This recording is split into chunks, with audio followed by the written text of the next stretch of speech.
ಸಮಸ್ತ ಸಿನಿ ಪ್ರೇಮಿಗಳಿಗೆ ನಮಸ್ತೆ. ನಾನು ಹರಿಪರಾಕ್ ಯೂಟ್ಯೂಬ್ ಚಾನಲ್ಗೆ ಸ್ವಾಗತ. ಈ ವಾರ ನಾನು ನೋಡಿದ ಸಿನಿಮಾ ಯೋಗರಾಜ್ ಭಟ್ ನಿರ್ದೇಶನದ ಮನದ ಕಡಲು. ಫ್ರಮ್ ದ ಮೇಕರ್ಸ್ ಆಫ್ ಮುಂಗಾರು ಮಳೆ ಅನ್ನೋ ಟ್ಯಾಗ್ ಹೊತ್ತ ಚಿತ್ರ ಮನದ ಕಡಲು. ಮುಂಗಾರು ಮಳೆ ಸಿನಿಮಾ ನಿರ್ಮಿಸಿದ ಇ ಕೃಷ್ಣಪ್ಪ ಅವರ ಸಿನಿಮಾ ಇದಾಗಿರೋದ್ರಿಂದ ಮನದ ಕಡಲು ಸಿನಿಮಾನ ಕೆ ನಿರ್ಮಾಣದ MK ಅಂತಲೂ ಹೇಳ್ಬೋದು. ಸಿನಿಮಾ ವಿಷಯಕ್ಕೆ ಬಂದರೆ ಇದು ಸಂಪೂರ್ಣ ಹೊಸಬರ ಸಿನಿಮಾ. ಈ ಸಿನಿಮಾ ನೋಡೋದಕ್ಕೆ ಇರೋ ಏಕೈಕ ಕಾರಣ ಅಂದರೆ ಅದು ಯೋಗರಾಜ್ ಭಟ್ ಅವರು ಅಂತ ಹೇಳಿದ್ರೆ ತಪ್ಪಲ್ಲ. ಅದನ್ನು ಅರ್ಥ ಮಾಡಿಕೊಂಡವರಂತೆ ಯೋಗರಾಜ್ ಭಟ್ ಅವರು ಇದನ್ನು ಸಂಪೂರ್ಣ ತಮ್ಮ ಶೈಲಿಯಲ್ಲೇ ರೆಡಿ ಮಾಡಿದ್ದಾರೆ. ಭಟ್ಟರ ಕಳೆದ ಕೆಲವು ಸಿನಿಮಾಗಳಲ್ಲಿ ಪ್ರೇಕ್ಷಕರಿಗೆ ಇದ್ದ ದೂರು ಅಂದರೆ ಅದು ಈ ಚಿತ್ರ ಭಟ್ರ ಸಿನಿಮಾ ಥರ ಇಲ್ಲ ಅನ್ನೋದು. ಆ ಅಪವಾದವನ್ನು ಭಟ್ಟರು ಇಲ್ಲಿ ಸಂಪೂರ್ಣವಾಗಿ ತೊಡೆದು ಹಾಕಿದ್ದಾರೆ. ತಮ್ಮ ಎಂದಿನ ಮತ್ತು ಹಿಂದಿನ ಶೈಲಿಯಲ್ಲೇ ಮತ್ತೆ ಸಿನಿಮಾ ಮಾಡಿದ್ದಾರೆ.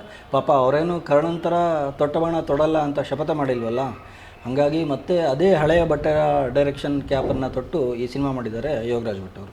ಈ ಒಂದು ಕಾರಣಕ್ಕೆ ಗರಡಿ ಮತ್ತು ಕರಟಕ ದಮನಕ ಸಿನಿಮಾಗಳನ್ನು ನೋಡಿ ಏನು ಭಟ್ರ ಇತ್ತೀಚೆಗೆ ಕಾಣಿಸ್ತಾನೆ ಇಲ್ಲ ಅಂತ ಪ್ರೀತಿಯ ದೂರು ಹೇಳಿದ ಪ್ರೇಕ್ಷಕರಿಗೆ ಮತ್ತೆ ರೆಗ್ಯುಲರ್ ಭಟ್ರು ಇಲ್ಲಿ ಸಂಪೂರ್ಣವಾಗಿ ಸಿಕ್ಕಿದ್ದಾರೆ.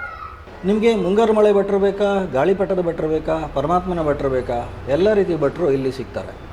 ಮನದ ಕಡಲಿನ ಅಡಿಗೆ ಈ ಎಲ್ಲ ಚಿತ್ರಗಳ ಬೇಸ್ಮೆಂಟ್ ಇದೆ. ಹಾಗಾಗಿ ಮನದ ಕಡಲು ಚಿತ್ರದ ಅಡಿಗೆ ಕೂಡ ಭಟ್ರ ಊಟದಂತೆಯೇ ಇದೆ.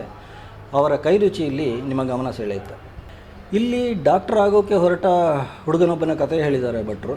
ಸೊ ಹಾಗಾಗಿ ಇಲ್ಲಿ ಭಟ್ರ ಕೈ ರುಚಿ ಜೊತೆ ಹೀರೋ ಡಾಕ್ಟ್ರು ಓದ್ತಾನೆ ಅನ್ನೋ ಕಾರಣಕ್ಕೆ ಕೈ ಗುಣ ಕೂಡ ಮುಖ್ಯ ಆಗುತ್ತೆ. ಭಟ್ರ ಪರ್ಸನಲ್ ಡಿಕ್ಷನರಿ ಪ್ರಕಾರ ಇದು ಎಂದಿನಂತೆ ಮತ್ತು ಹಿಂದಿನಂತೆ ನವಯುವಕ ಮತ್ತು ನವ ಯುವತಿಯರ ಸಿನಿಮಾ. ಇಲ್ಲಿ ಅವರ ಅತಿ ಉತ್ಸಾಹ, ಅತಿ ಉಡಾಫೆ, ಜೀವನದ ರಿಯಲೈಸೇಷನ್ ಎಲ್ಲವರ ಮಿಕ್ಸ್ಚರ್ ಇದೆ. ಚಿತ್ರದ ಕೊನೆಯಲ್ಲಿ ಸಾವು ಬದುಕಿನ ಬಗ್ಗೆ ಪ್ರಬುದ್ಧವಾಗಿ ಮಾತಾಡಿದ್ದಾರೆ ಭಟ್ರು. ಸಾವನ್ನು ಕೂಗಿ ಕರಿಬಾರ್ದು, ಬದುಕಿಗೆ ನೋವಾಗುತ್ತೆ ಅನ್ನೋ ಅವರ ಮಾತಲ್ಲಿ ಒಂದು ಇಡೀ ಚಿತ್ರದ ಸಾರ ಅಷ್ಟೇ ಅಲ್ಲ, ಬದುಕಿನ ಸಾರವೇ ಇದೆ ಅಂತ ಹೇಳ್ಬೋದು. ಸಿನಿಮಾದ ಆರಂಭದಲ್ಲಿ ಕೆಲವೊಂದು ದೃಶ್ಯಗಳು ಅನವಶ್ಯಕ ಅಂತ ಅನಿಸಿದ್ರು ಅದು ಭಟ್ರ ಶೈಲಿಯಲ್ಲಿ ಸಿನಿಮಾವನ್ನು ಬಿಲ್ಡಪ್ ಮಾಡೋಕ್ಕೆ ತುಂಬ ಹೆಲ್ಪ್ ಮಾಡುತ್ತೆ.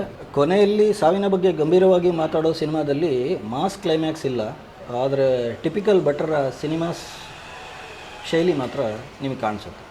ಹೆಚ್ಚು ಕಮ್ಮಿ ಕಡಲಿನ ಒಡಲಲ್ಲೇ ನಡೆಯೋ ಕತೆ ಇದು. ಇಲ್ಲಿ ಭಟ್ರದ್ದೇ ಆದ ಸಪರೇಟ್ ಲೋಕ ಇದೆ. ತಮಗೆ ಮತ್ತು ತಮ್ಮ ಸಿನಿಮಾಗೆ ಬೇಕಾದ ಲೋಕವನ್ನು ಸೃಷ್ಟಿ ಮಾಡೋದರಲ್ಲಿ ಭಟ್ರು ಎಕ್ಸ್ಪರ್ಟು. ಅದನ್ನು ಅವರು ಮತ್ತೆ ಇನ್ನೊಮ್ಮೆ ಇಲ್ಲಿ ನಿರೂಪಿಸಿದ್ದಾರೆ.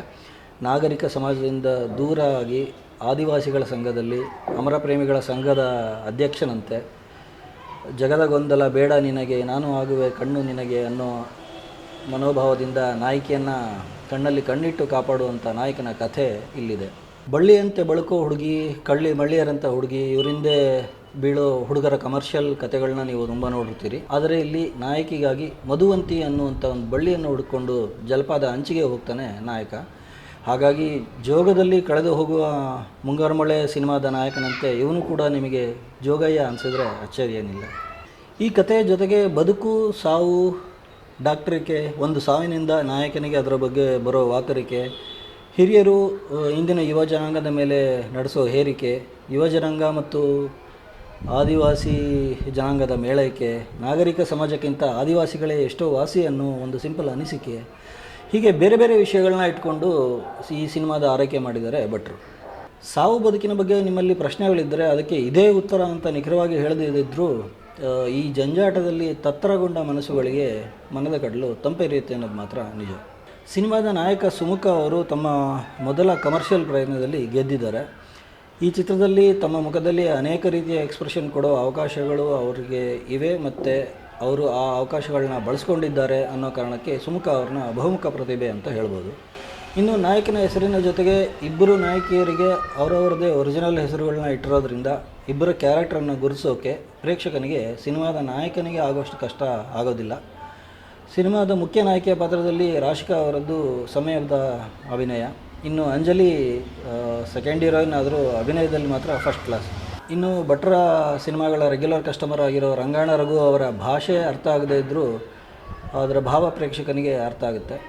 ಅದ್ರ ಜೊತೆಗೆ ಸಂತೋಷ್ ರೈ ಪಾತಾಜಿ ಅವರ ಛಾಯಾಗ್ರಹಣ, ಹರಿಕೃಷ್ಣ ಅವರ ಸಂಗೀತದಷ್ಟೇ ಇಂಪಾಗಿ ಇದೆ ಮತ್ತು ತಂಪಾಗಿ ಕೂಡ ಇದೆ. ಒಟ್ಟಾರೆ ಹೇಳೋದಾದರೆ ತಮ್ಮ ಟಿಪಿಕಲ್ ಶೈಲಿಯಲ್ಲಿ ಭಟ್ರು ಮಾಡಿರೋ ಈ ಮನದ ಕಡಲು ಸಿನಿಮಾ ಹೇಗಿದೆ ಅಂತ ಬಂದಾಗ ಭಟ್ಟರು ಅನ್ನೋ ಸಮುದ್ರದ ಮಟ್ಟಕ್ಕೆ ಇದೆಯಾ ಅಂತ ಕೇಳಿದ್ರೆ ನಿಮಗೆ ನಿಖರ ಉತ್ತರ ಸಿಗೋ ವಿಷಯದಲ್ಲಿ ಕಮರ್ಷಿಯಲ್ ಪ್ರೇಕ್ಷಕರಿಗೆ ಒಂಚೂರು ಗೊಂದಲ ಆಗಬಹುದು. ಆದರೆ ಪ್ರೀತಿ ಪ್ರೇಮದ ಬಗ್ಗೆ ಒಂದು ಕಮಿಟ್ಮೆಂಟು, ಸಾವು ಬದುಕಿನ ಬಗ್ಗೆ ಒಂದು ದಿವ್ಯ ಬೆರಗು ಇಟ್ಕೊಂಡು ಈ ಸಿನಿಮಾ ನೋಡಿದಾಗ ಮಾಮೂಲಿ ಭಾಷೆಯಲ್ಲಿ ಮನದ ಕಡಲು ಸಿನಿಮಾವನ್ನು ನೋಡಬಹುದಾದ ಚಿತ್ರ ಅಂತ ಹೇಳ್ಬೋದು. ಅಥವಾ ಸಿನಿಮಾದ ಹೆಸರಲ್ಲಿ ಕಡಲು ಅಂತಿದೆ ಅನ್ನೋ ಕಾರಣಕ್ಕೆ ಸಿ ಲೆವೆಲ್ ಸಿನಿಮಾ ಅಂತ ಹೇಳ್ಬೋದು.